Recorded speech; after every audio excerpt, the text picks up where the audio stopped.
Today we're going to talk about the nonfiction signpost called Contrasts and Contradictions.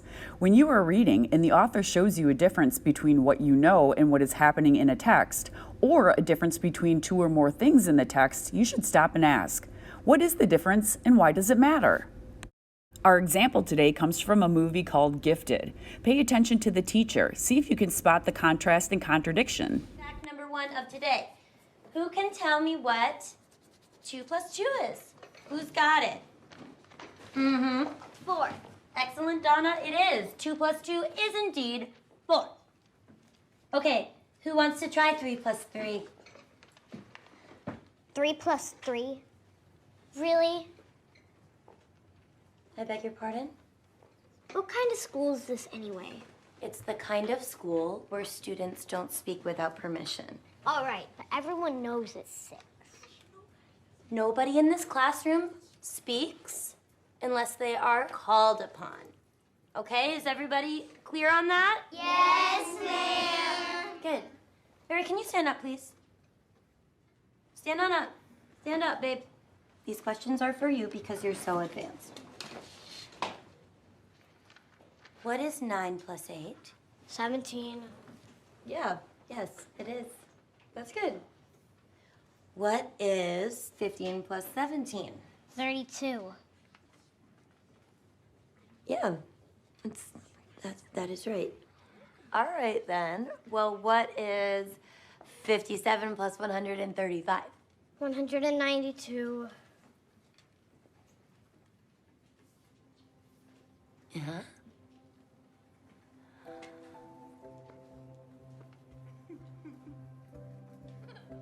Can you tell me what 57 multiplied by 135 is?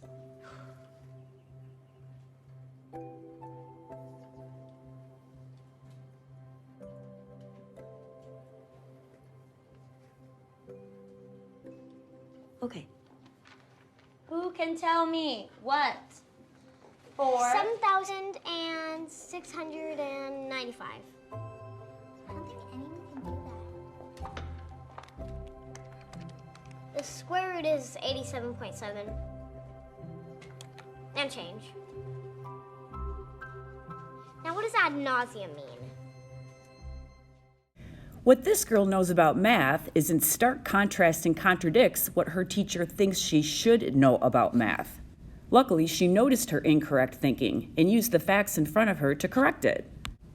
Okay, check out this next video. Pay attention for contrasts and contradictions and ask yourself, what's the difference and why does it matter?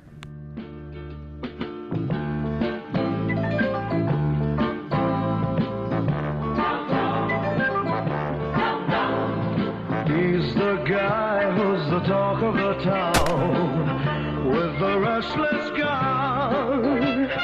Don't you bother to pull him around. Keeps the varmints on the run, boy. Keeps the varmints on the run. Good morning, buckaroos, and welcome back to another episode of History Bits, here with Mr. Westman. This week's topic takes a shift in tone, as this story is not about great achievements through selfless acts of humanity. It's not about rising above the challenges life throws at you, emerging a better and obviously more successful person on the other side. This story is about orphans, bank robbers, gunfights, and one friend killing another friend in the name of the law. Billy the Kid was born Henry McCarty in 1859 in the Irish slums of New York City. His father died early, and he moved with his mother and brother to Wichita, Kansas, then Colorado, and eventually New Mexico by the early 1870s. Henry thrived in the open spaces and quickly became fluent in Spanish. Tragedy struck again in 1874 when his mother died of tuberculosis, leaving him orphaned at the age of 15. He bounced around a few foster homes, fell in with a rough crowd, and took on the alias of William Bonney and became Billy the Kid. Robert M. Utley, in his book Billy the Kid, A Short and Violent Life, gave Billy's description as such: he had clear blue eyes with a roguish snap about them, light hair and complexion, and he is, all in all, a quite handsome-looking fellow. the only imperfection being two prominent front teeth. Pat Garrett was born in 1850 in Alabama and was raised on a Louisiana plantation.